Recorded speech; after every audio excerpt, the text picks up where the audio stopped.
Hace algunos ayeres estábamos viendo los evangelios sinópticos y tenía de hecho, venía preparado con dos opciones para el día de hoy. ¿Cuál era la otra opción? Una es terminar los evangelios y la otra era ver Lucas y Hechos de los Apóstoles juntos.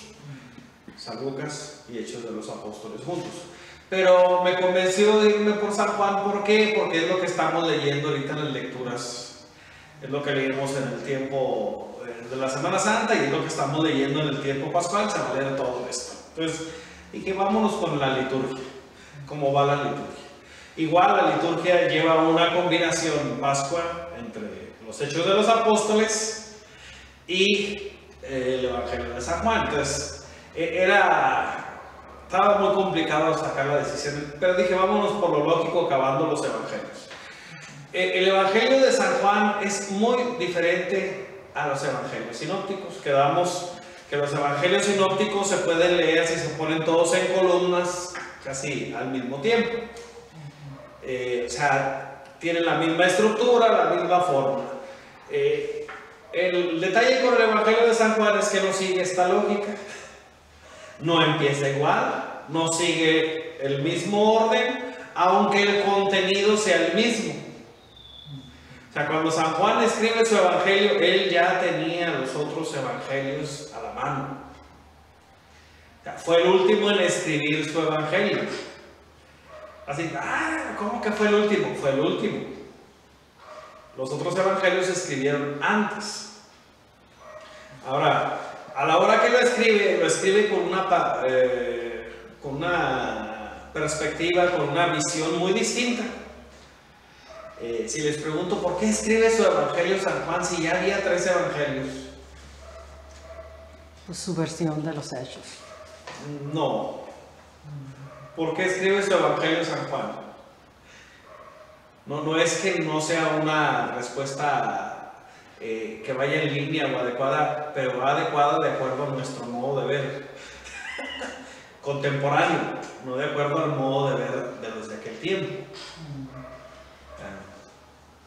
Así, ¿cómo sabríamos nosotros lo que quiso decir o por qué escribe su evangelio San Juan? Porque era lo que él iba viviendo. No, ya habían pasado muchos años. Él escribió 40 años después de la muerte de nuestro Señor, entre 40 y 50 años después. Entonces, yo de viejo, anciano, ¿por qué no vivió mucho? No fue martirizado, entonces, sí fue perseguido, no fue martirizado. De menos no nos da esa información de ningún modo el evangelio. Pero bueno, ¿cómo sabemos por qué escribió su evangelio? Preguntar a él. Todo, él dice tal cual, lo voy a parafrasear. Esto se escribió para que ustedes crean que Jesús es el Hijo de Dios y para que creyendo tengan vida. Él nos dice, esto se escribió tal cual y también lo estamos leyendo en estos días. La forma más fácil de saber a veces por qué hace alguien algo es preguntándole a la persona. En este caso le podemos preguntar y él no lo dice tal cual. Ahora, hay más situaciones divertidas en torno a las diferencias entre los evangelios sinópticos y el evangelio de San Juan. Además, ya dijimos que sigue una organización distinta, un orden diferente. De repente se nota que conoce muy bien la geografía, la historia, las costumbres religiosas y además también maneja mejor las fechas que los otros 3 evangelios. Así, ¿cómo? Si es el último en escribirse, además de todo esto que ya dije, en el Evangelio San Juan da cátedra, no únicamente de estar más apegado a la cuestión histórica. Se dice que el Evangelio de San Juan es el Evangelio más teológico que hay.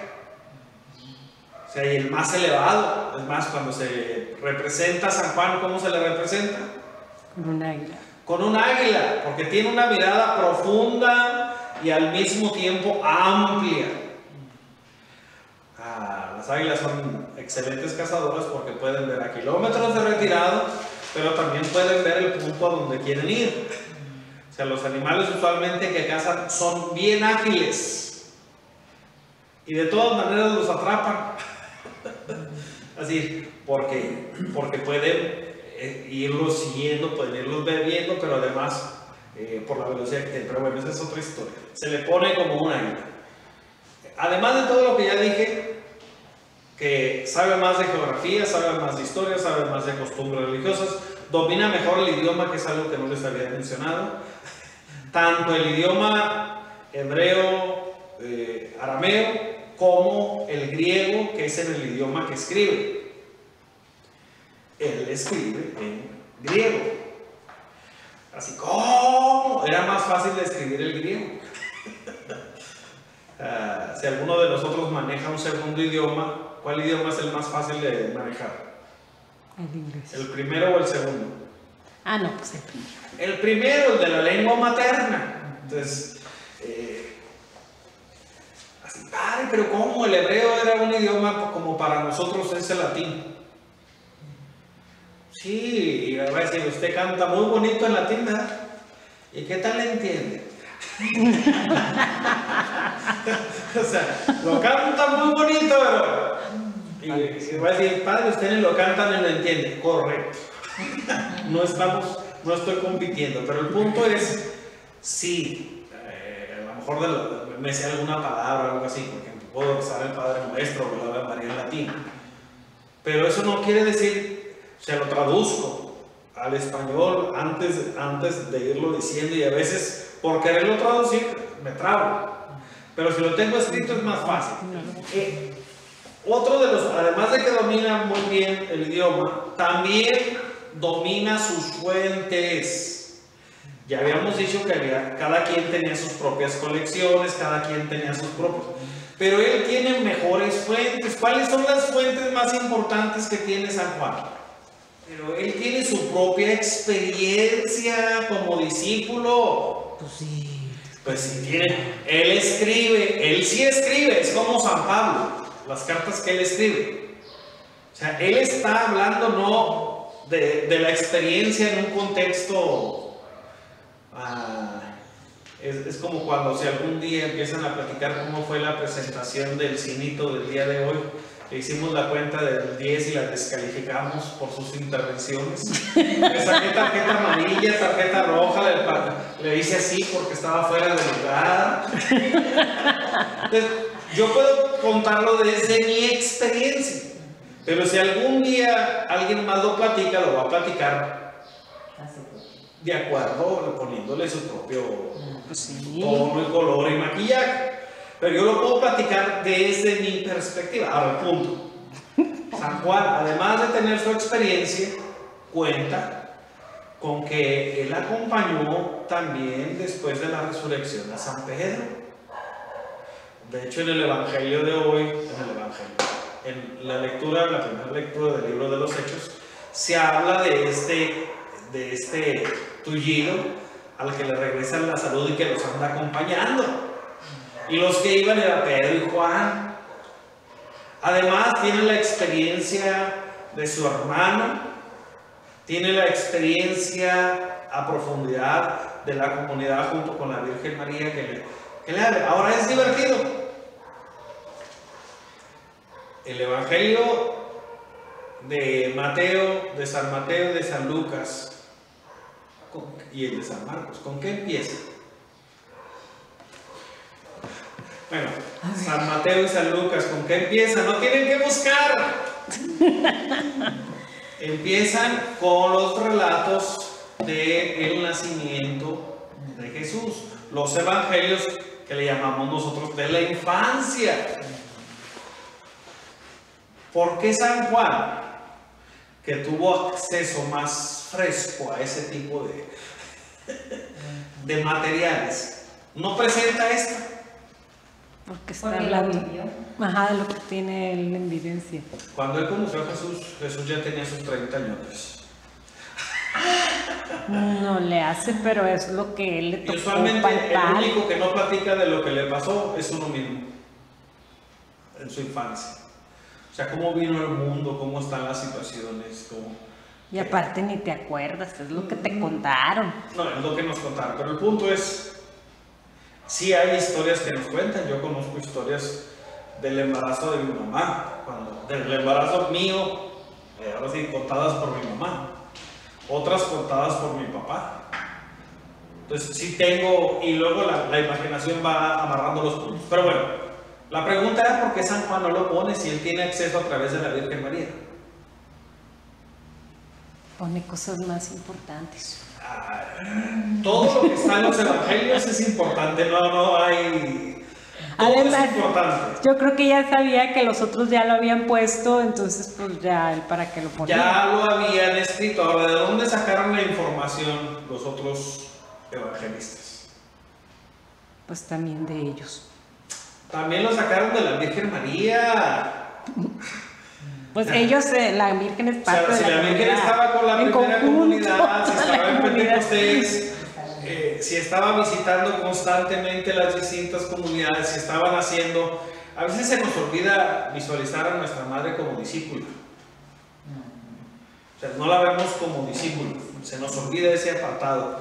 Como discípula y como misionera, no se nos tiene que olvidar ese apartado. Entonces, ella ya había contado, ya había habido algunos que la habían escuchado y lo habían puesto por escrito.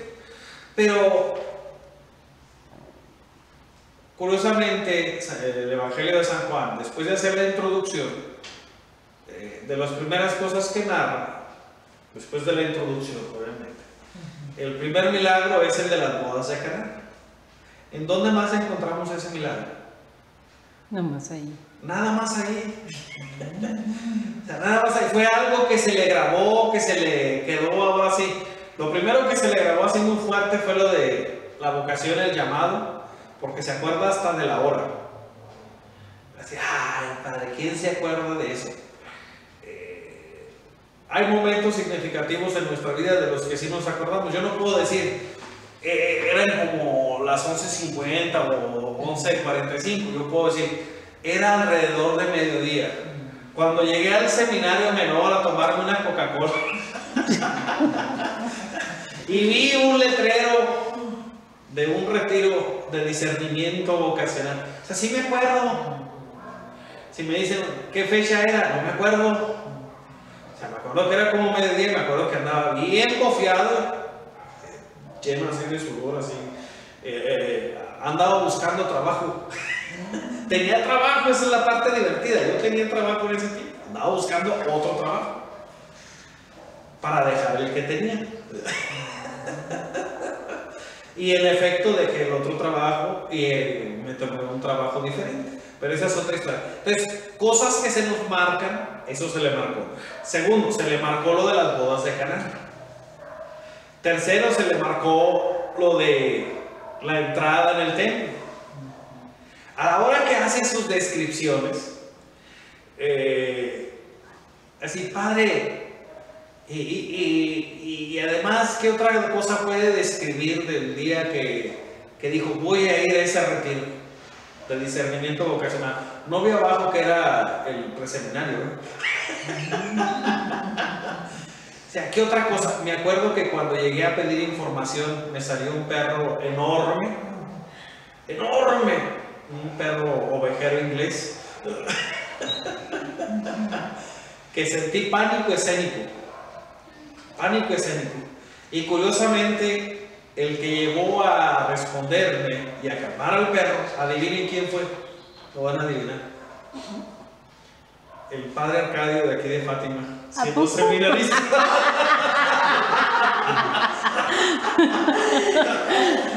O sea, dice uno, ay padre, esas cosas son muy curiosas de la vida.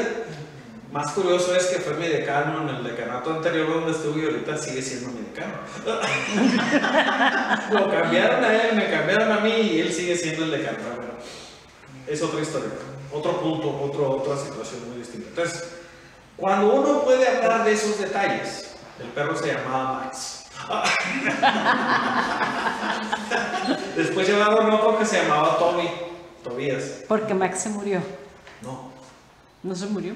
No, porque ahora así como nos llegan aquí a la parroquia donaciones de gatitos y de perritos. Los llevan ahí.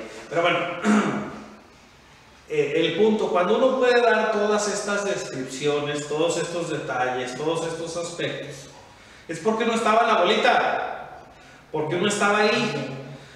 Son datos que únicamente la persona que lo está escribiendo. Ahora, además de todos estos elementos, a la hora que vemos el Evangelio,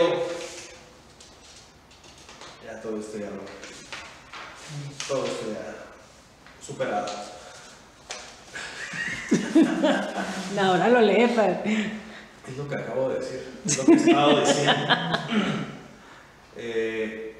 Otra cosa que hace San Juan, que es muy importante para nosotros, es que él narra todo su Evangelio con una óptica, además de que ya dije que conoce bien todo esto, domina sus fuentes, tiene una particular...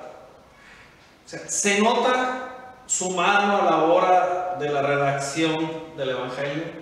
También lo de Nicodemos nada más lo tiene él. No, y hay muchas cosas más que nada. El Evangelio de antier, que es de hoy. Sigue siendo, lo que pasa que la liturgia, las lecturas de estos días son lecturas semi-continuadas. ¿Qué quiere decir eso de semi-continuadas? Se toma una parte y se avanza otro poquito y al día siguiente se queda un poquito del día anterior y se sigue con otro poquito. Ya ves, era normal que me confundiera, pues sí. No, la confusión estuvo, no sé si alcanzaron a escuchar cuál fue la pregunta. Que si había un lugar donde estuviera eso presente en el Evangelio de San Juan. Entonces... No, dijiste el Evangelio del lunes, dije, de la misa. Ya me pareció una vez por estarme penalizando, pero sí, dije que era del Evangelio del lunes. Fíjense, el sordo no oye, pero bien que compone. Yo lo que entendí es que si había un lugar en el Evangelio, mi risa fue precisamente porque eso fue que pensé lo que había preguntado. Y dije, si es el Evangelio de hoy. Pero bueno. Y de ayer también. Sí, y será parte del de mañana también. Otro punto que tiene San Juan es que escribe desde una perspectiva en la que él se pone como el discípulo amado. O sea, él está escribiendo y él se pone como el discípulo amado. Esto no quiere decir ni que fuera el más amado, o sea, pero él es el que lo está escribiendo. Ni que tuviera problemas de inseguridad o algo así, problemas psicológicos. No quiere decir eso. Quiere decir que la óptica para leer el Evangelio tiene que ser la del discípulo amado. O sea, la visión de aquel que quiere comprender lo que está escrito en su Evangelio tiene que, ahora sí, fundamentarse o desarrollarse a partir de esa actitud. No es, hoy tenemos que tener cuidado cuando lancemos la palabra amor, porque la hemos corrompido y la hemos usado y trapeado y le quitamos todo su sustento. Está hablando de una relación personal. Sí, toda relación es personal entre seres humanos, pero es otra expresión. Decimos relación personal, o cuando decimos esto no es personal, ¿qué estamos diciendo? No me importa y a ti tampoco te debe de importar que a mí no me importe, porque no es importante. Entonces parece trabalenguas, pero ese es el pensamiento contemporáneo. Cuando hablamos de una relación tenemos que pasar por todas las fases que implica una relación. confianza, respeto y comunicación. En ese orden, para que exista una relación, tiene que haber todos estos elementos. Entonces, a la hora de plantearnos una manera, la manera de relacionarnos con Jesús, tiene que ser la del discípulo, ¿no? Es lo mismo que dije. No es cierto que es lo mismo. A veces como amado de Dios y Sí, pero es que decir amado de Dios, desde una óptica del amor. sí, pero Porque estamos te sientes hablando, amado por Dios y no lo ves así.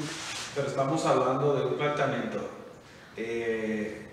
Ahorita que veíamos a San Juan Bautista en la presentación, yo les puedo decir 10 cosas que a lo mejor van a estar de acuerdo conmigo y vamos a estar equivocados todos.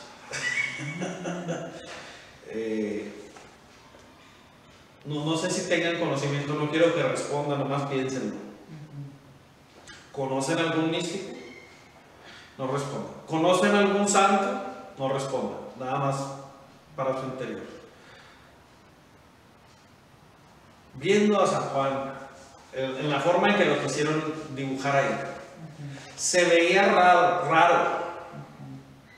Así, vale, ¿cómo que raro? Extraño, como oído. O sea, se veía como que andaba en otra esfera, en otro nivel, en otro canal, o sea, no estaba sincronizado con los demás.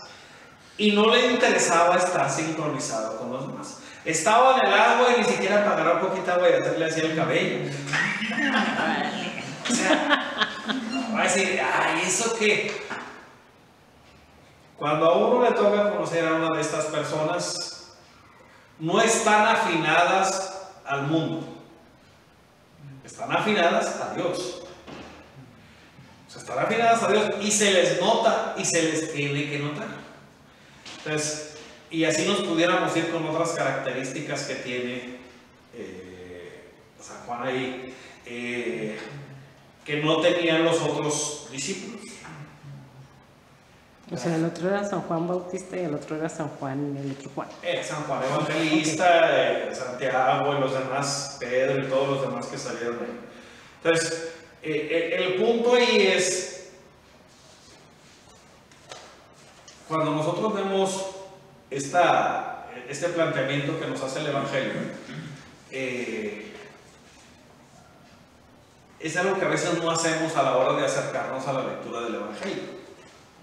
O sea, cuando nos acercamos al Evangelio de San Juan, por lo regular nosotros lo que decimos es, no le entiendo al principio. El punto es que no le entendemos. Así, y no le entendemos porque, como dice, la intención del evangelista es muy clara, ¿no? Está el mensaje, pero luego está la otra parte de el rechazo, la reticencia, el preferir lo que no es lo que nos conviene, y al final hay otros dos elementos: el signo dado por Dios. ¿Cuál es el signo que proyecta el prólogo de San Juan? En el principio era el verbo. El verbo se hizo carne. La respuesta, ahora sí, el plan o el proyecto de San Juan lo presenta en el prólogo. Está haciendo un resumen de todo el Evangelio. Es decir, está sencillo el prólogo de San Juan, no está sencillo. Exige primero una visión, una postura, una actitud, una relación personal con Jesús para entenderlo. Y exige también una disposición, una disponibilidad para empezar el camino del discipulado. O sea, hacerte discípulo de Jesús. ¿Cómo hay que leer el Evangelio de San Juan? Haciéndonos discípulos de Jesús y siguiendo el caminito. O sea, siguiendo el caminito. No es así. ¿Cuál es el objetivo que perseguía San Juan con el Evangelio? Ya lo habíamos dicho. ¿Cuál es según tú? No, ya lo habíamos leído, lo leímos de San Juan tal cual. Él no lo dijo. Que conozcamos a Jesús. Que nosotros viendo creamos que Él es Jesús y que creyendo tengamos vida en su nombre. O sea, el punto. Salir de las tinieblas, entrar en el camino de su luz. Entrar en su camino y entrar con Él. El detalle es una síntesis, pero también es un proyecto, un programa para todo el Evangelio. Vamos a pasar a otro elemento que tiene el Evangelio. ¿Cuántos milagros hay en el Evangelio de San Juan? San Juan, en el Evangelio de San Juan no hay ningún milagro. ¿Y el del vino? Se llama las bodas de Caná. El milagro de las bodas de Caná. Pero el punto no es ese. San Juan no habla de milagros, habla de signos. No, o sea, no usa la misma palabra y va a decir ¿cómo? ¿Por qué? ¿O para qué? Ahorita sí. Ya todo le llamamos milagro. Si amaneces es milagro, si respiras es milagro, si sale el sol es milagro.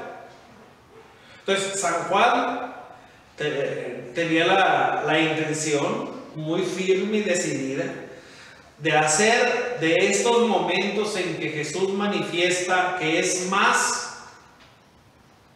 que hombre, que es hijo de Dios, usa estos acontecimientos, estos momentos, y los usa de una manera muy discreta, muy humilde, muy sencilla, ahora sí, no quiere que se parezca a nada. Yo les voy a poner un ejemplo.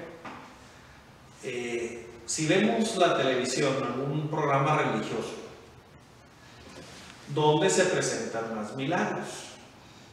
¿En EWTN o en La Luz del Mundo? La Luz del Mundo. O sea, ¿será porque ellos son más efectivos, más eficientes en el manejo de que hay milagros con los hermanos separados? Hay milagros. Y cuando uno revisa cómo los hacen, los que son de veras, dice uno, lo están haciendo como si trajeran el manual en la mano. Así como se hace un milagro con el manual en la mano. Aclarando que no es uno. Primero. Aclarando que es en el nombre y con la fuerza del Señor. Y tercero, es el beneficio de la comunidad, no del que lo hace. El que lo hace siempre va a batallar más después de eso. Que es otro. Entonces, si uno pareciera que trae el manual en la mano y que va siguiendo A, B, C, D como Dios manda. Entonces, el Espíritu sopla donde quiera y puede manifestar donde quiera. San Juan tiene el cuidado, quizá porque ya había habido situaciones difíciles, como algunos que querían comprarle a los apóstoles el poder de hacer milagros para hacer dinero. No, y también se llama simonía. Escriben después de la resurrección y ya saben que los milagros no eran lo importante. Sí son importantes, como signos, contextualizándolos y poniéndolos en su lugar, como en el Evangelio lo hace. No son una garantía ni son una imposición. O sea, son una manifestación de un amor más grande del que nosotros nos podemos imaginar, pero a veces nosotros podemos imaginarnos muy poco. Les voy a hacer una pregunta, no respondan. Piensen qué responderían, pero se lo llevan de tarea. Si ahorita les digo, no vayan a responder. Dígame cuál es su visión del paraíso. Dígame cuál es su visión del paraíso. Dígame cuál es su visión del paraíso. Dígame cuál es su visión del paraíso. Dígame cuál es su visión del paraíso. Vamos, con todo respeto, a batallar. O sea, vamos a batallar. No es tan sencillo. Entonces, y algunos podemos irnos exagerados, algunos podemos irnos más tranquilos, otros puede ser diferente. Pero San Juan usa algo que es bien conocido por toda la comunidad, selecciona algunos que le sirvan a la estructura de su evangelio. O sea, así como que a la estructura del evangelio, sí, pone un milagro, luego pone un discurso, luego pone una situación difícil, alguna incomprensión, y ahora sí un camino de increciendo, poco a poquito, pero siempre hacia el más. Entonces, esto es algo de lo que hace. Además de los signos, en el Evangelio de San Juan se destacan los gestos, que son muy importantes también. Así, a veces dicen más los gestos que hacemos que lo que decimos. Gestos famosos en el Evangelio de San Juan: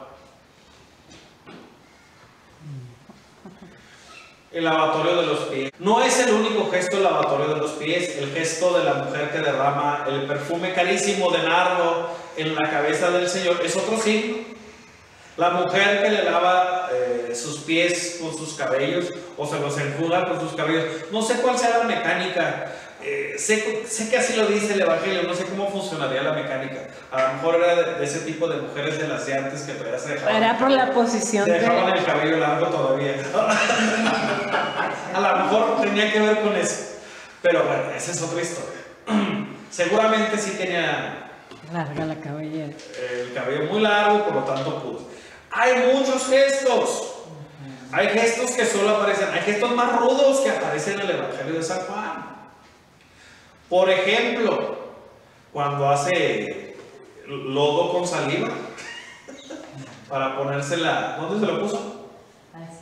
Al ciego en los ojos. Cuando toma saliva y le pone en la lengua y en los oídos. Apreté. O sea, cuando hace, son gestos rudos estos. No lo voy a hacer, pero imagínense que yo agarrara la saliva y se la quisiera poner a don Mauricio.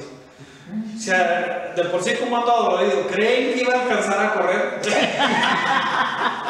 O sea, son gestos que bueno, a lo mejor él aguanta, pero a un extraño. Son gestos que puede hacer la mamá o el papá con sus hijos. O sea, nadie más. Si lo hacen entre los hermanos, se pelean, se arañan. Los gestos revelan lo que lleva a la persona. ¿Por qué los gestos de Jesús son tan impresionantes y tan imponentes? Porque nos manifiestan quién es. ¿Quién es? O sea, nos reflejan, nos dicen quién es Jesús. Otro elemento que San Juan es en torno a la relación que tienen, ya lo había mencionado algo, los signos, los gestos y los discursos. ¿A dónde nos lleva esta enseñanza? Para empezar, es una metodología formativa, es pedagógico, está siendo didáctico a la hora de enseñarnos quién es Jesús. Obvio, el que se está revelando es Jesús, pero San Juan a la hora de escribir el Evangelio sigue, ahora sí, el método que utiliza el Señor. Nosotros pudiéramos decir, una persona que tiene esa capacidad, esos signos, esos gestos y esa gran capacidad para transmitir a través de sus palabras un mensaje más elevado, nosotros pudiéramos pensar, no, pues a este lo coronamos. En el Evangelio de San Juan es exactamente el camino al revés. Voy a usar una palabra nomás porque me la aprendí y tengo que presumir que me aprendí una palabra en griego, sinkatabasi, que significa ahora sí abajamiento, humillación, kenosis. Eso significa, todas estas palabras significan, van en la misma línea. Significa vaciarse de uno mismo, así como lo presenta San Juan Bautista en lo que vimos nosotros de sí. Es necesario que yo decrezca para que él crezca. Pues ¿quién pone la muestra? Va a decir, ¡ay, qué grande era San Juan Bautista! No. O hay otro que está poniéndole la muestra, que está haciendo, ahora sí, eso desde antes. O sea, desde antes, no es el primero que lo hace San Juan, el primero que lo hace es el Verbo, que se encarna. Todo el proceso, o sea, nadie nadie ha ido al cielo más que aquel que bajó del cielo, y toda esta apertura a la preexistencia, a la eternidad del Verbo, implica este vaciamiento, quitarse todas sus prerrogativas divinas. Este es el caso. Entonces, lo que para nosotros sería un camino ascendente, en el Evangelio de San Juan es 100% un camino descendiente. ¿Cuál es el mayor gesto que nos presenta el Evangelio de San Juan? Voy a reclamarle al señor cura de aquí. Sí está el santo patrono, ¿no? Pero andaba buscando una cruz. El gesto más importante, el signo más importante, el discurso más importante, donde se da la glorificación del Hijo de Dios, del Verbo, es en la cruz. Más bajo que él, ninguno. Exactamente. Entonces, este es el camino. San Juan Bautista. Este es el camino del Evangelio de San Juan. Este es el camino. Y está marcado. Ahora sí, en el principio era la palabra, y la palabra estaba frente a Dios, y la palabra era Dios, y la palabra vino a los suyos, y los suyos no la recibieron. Entonces, bajó, descendió, se hizo visible. Esta es una parte muy importante del Evangelio de San Juan, la corporalidad, la carne. De los otros evangelios no hablan así tan a rajatablas. O sea, a la hora que escribe San Juan había algunos que se la daban de místicos, que despreciaban todo lo que fuera carne, todo lo que fuera humano. Despreciaban el matrimonio, despreciaban tener hijos, se les llamaba gnósticos. Por cierto, el Santo Padre nos advierte ahorita que es una de las grandes tentaciones para la santidad: el arrianismo y el gnosticismo, dos herejías muy viejas. La primera fue el gnosticismo. Y San Juan, cuando escribe, les dice: no, es que sí es importante. Hay algunos: no, yo cuando resucite voy a resucitar en ideas puras. No, espérate, bájale 3 rayitas. ¿La resurrección va a ser de la carne o no es cristiana? Este es el camino de San Juan. La glorificación se da en la cruz. No se da en el poder o en la prepotencia. Se da en el vaciamiento. Ya casi termino. Ya casi. Me faltan 2 ideas. No, ando como si lo hubiera sincronizado.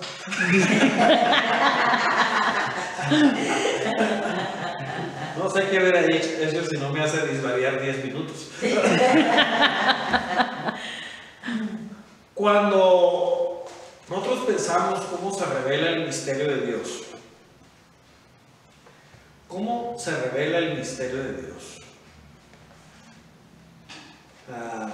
¿En dónde ubicamos nosotros oídos y corazones atentos para recibir esta revelación? Si algo nos enseña las apariciones de la Virgen, por ejemplo, independientemente si alguien las acepta o no las acepta, a mí no me interesa. ¿A quiénes se les presenta siempre? A los humildes. A la historia, a la narrativa y a lo que se nos Juan Dieguito, Bernardita. Siempre es los niños de allá. A los humildes, a los pequeños, a los alejados, a los que nadie da un tostón por ellos. No estoy diciendo que yo estoy de acuerdo con este tipo de vista, pero casi siempre se trabaja a partir de personas muy humildes, por lo regular que no son de las que nosotros esperamos, porque estamos equivocados, ¿no? Sí. O sea, ¿Por qué el mundo ahorita está tan peligroso? Digo peligroso por este conato de bronca entre China, Estados Unidos, Rusia y otros tantos de la pandilla. ¿Por qué estamos con tanto drama? Porque ahí en esos lugares lo que hay son poderosos y prepotentes. Sí son poderosos, sí son inseguros y por lo tanto son prepotentes. Y yo diría impotentes, pero esa es otra historia. Cuando uno tiene potencia no ocupa demostrar absolutamente nada, ni comprobarle uno a los demás nada. Es al revés, es a los que les debemos de tener ni más miedo que a los... O sea, a mí cuando alguien llega echando facha no me da miedo. Cuando alguien llega callado, le hablo de usted, le digo don, le digo... Así, padre. Sí. Bueno, el punto al que voy. Ahora, estos humildes, ¿quiénes los representan en el Evangelio de San Juan? ¿Quiénes son los que son capaces de escuchar a otro que es más humilde y además hacerle caso? Sabemos quiénes son incapaces de escuchar porque nos los presenta muy claro el Evangelio. ¿Quiénes son los primeros que pegan el grito y que piden señales y que piden garantías? Fariseos y escribas. En el caso del Evangelio de San Juan es bien divertido porque él dice los judíos y se refiere a quiénes son los judíos. Para nosotros es el pueblo de Israel entero, ¿no? Pero para San Juan son la gente de Judá. Y ahí están los sacerdotes, los fariseos, los escribas, los saduceos, los poderosos, los del gobierno, los Herodes, los de los impuestos. Así, cualquier parecido con la realidad no es coincidencia. Pero aquí dice los judíos, los de Judea, y hace referencia, son aquellos que rechazan el mensaje, pero lo rechazan de una manera muy especial. El día de ayer, viendo TikTok, me tocó ver a alguien que estaba grabando un padre, y yo no sé por qué se enojó el padre. Y le dio un sopapo. No, le aventó no sé si era soda o qué le aventó. Y luego se fue el padre y el otro le empezó a gritar, padrecito, si vas a portarte de hombre, véngase acá afuera. Dije yo, analizando la situación, fríamente, digo, primero, si yo le voy a aventar a alguien una soda, una cerveza o algo, pues me tengo que poner un poco más barmil. O sea, no puedo aventársela y luego correr. Digo, la actitud de un sacerdote sería no hacerlo. Digo, si me agarran en los tacos, porque ahí parecía que estaban en taquerías o cosas así. Si me agarran en los tacos, yo no tengo problema, estoy comiendo. O sea, lo más que puede pasar es que les diga, acérquense. O no se acerquen porque no traigan. Cualquiera de esas dos. No sé cuál sería el contexto. Lo que salió en el video fue el otro gritándole al padrecito. Y tuvieron que salir otros 2 o 3 de los que estaban ahí a pedirle que por respeto a los niños y a las familias se calmaran. Entonces, pero lo que yo voy es a esto. Por respeto a las familias, el padrecito debe haberse portado con un poco más de dignidad. Por respeto, le digo, o sea, yo pensando en mis, me pongo los zapatos del Señor, me tira y yo lo correteo. No creo que lo vaya a alcanzar, a menos que alguien le meta el pie. Pero yo ya había hecho lo mismo. Bueno, acá lo que voy es a esto. Cuando San Juan se refiere a los de Judá, cuando se refiere a este grupito del poder que rechaza la palabra de Dios, lo divertido es que la rechazan usando la palabra de Dios. O sea, no es cualquier tipo de maldad. No es cualquier tipo de maldad. Es una soberbia que además se vale de lo sagrado. O sea, por eso aquí en México tenemos para psicólogos, psiquiatras, médicos, sacerdotes o cualquiera que se les equipare, reglas más duras en caso de algunos delitos. Y yo digo, ándele, qué bueno. Se lo merecen. O sea, si yo me agarro a un policía corrupto, haciendo tranzas y queriendo extorsionar, merece pena más grande. Porque tiene autoridad y tiene un compromiso con la sociedad. Entonces, en el caso de estos que están contra Jesús, están usando el Antiguo Testamento, la palabra de Dios, para atacarlo. Pero la están usando, con el acento y la están usando. Igual que el demonio en las tentaciones. Esta gente, y entre esa gente está la gente buena de aquellos tiempos. ¿Que eran todos? No, no eran todos y no hay que generalizar nunca. Pero eran de ese grupito. O sea, eran de ese grupito. Entonces, los que la rechazan. ¿Quién más rechaza estos gestos, estos signos, esta glorificación? En el Evangelio de San Juan, además de los de Judá, también el mundo. Y ahora sí, dos cosas de esto y ya termino. Estaba viendo en YouTube un video de que habían atacado otro lugar donde están por la defensa de la vida. Y pusieron algunos letreros, dos letreros grotescos. El primero es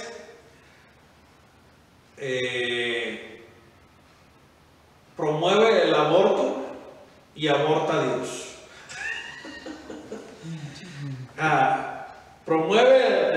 Patrocina el aborto, patrocina o promociona. La traducción ahí pueden ser las 12.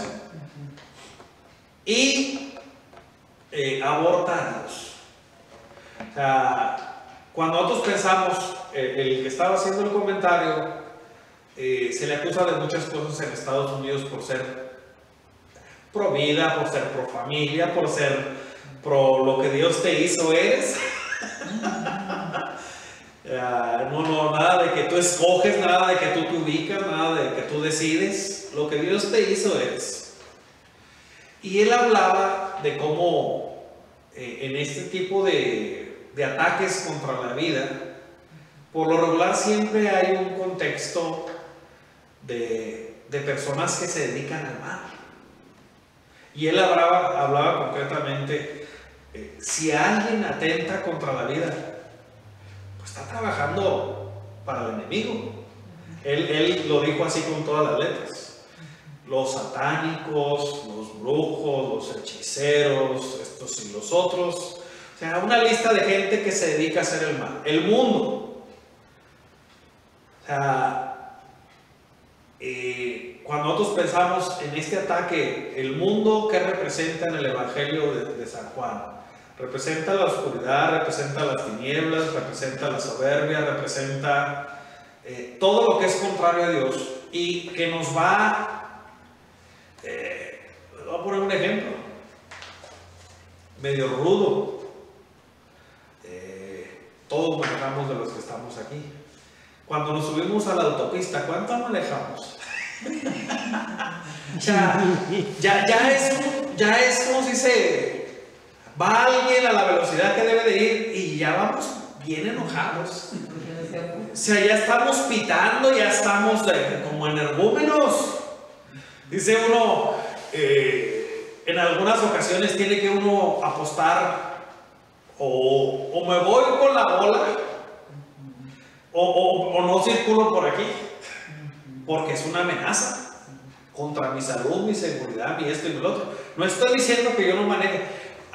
Cuando hablamos del mundo, de estas estructuras, dice uno, ¿cómo es posible que si alguien va como debe de ir? Y no me refiero, ayer me tuve que ir por la vía libre a Tijuana, porque le tuve miedo a lo que se está cayendo allá por playas a la salida.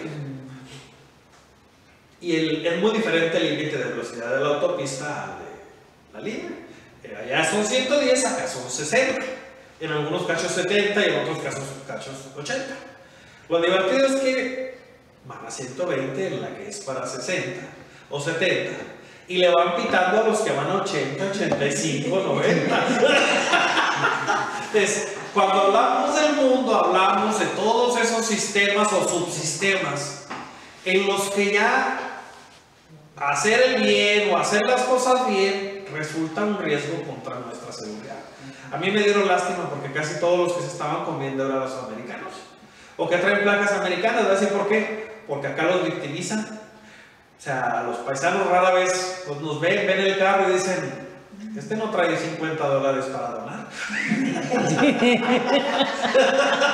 Este va a querer dar 40, 50 pesos cuando mucho y a duras penas a ver si se lo saco. No, pues, sí, no somos de los de darme la infracción porque me van a hacer descuento cuando llega allá y les presente cuánto gano. Entonces, bueno, el punto es, ¿cómo se vence todo esto? Tanto a la hipocresía y la soberbia de los poderosos que son impotentes, o el mundo que trabaja contra Dios. Y al decir el mundo no nos referimos a la creación, ojo, nos referimos a todas estas estructuras, relaciones del mal. ¿Y cómo logra San Juan vencer todo esto? Curiosamente, desde el inocente, desde aquel que en la cruz está para perdonar. En San Juan, cuando Él sea elevado, atraerá a todos hacia Él, así como la serpiente de Moisés, lo vimos aquí al final. Ese es el trabajo de la cruz. ¿Cuándo vencemos? Cuando entramos en esa dinámica, ahora sí, de discípulos hasta llegar a ese momento.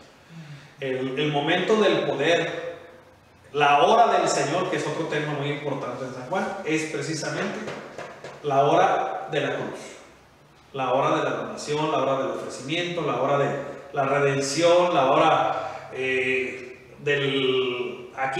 la hora ahora sí, de la glorificación, entendida como cuando se entrega completamente, cuando hace totalmente la misión que se le encomienda.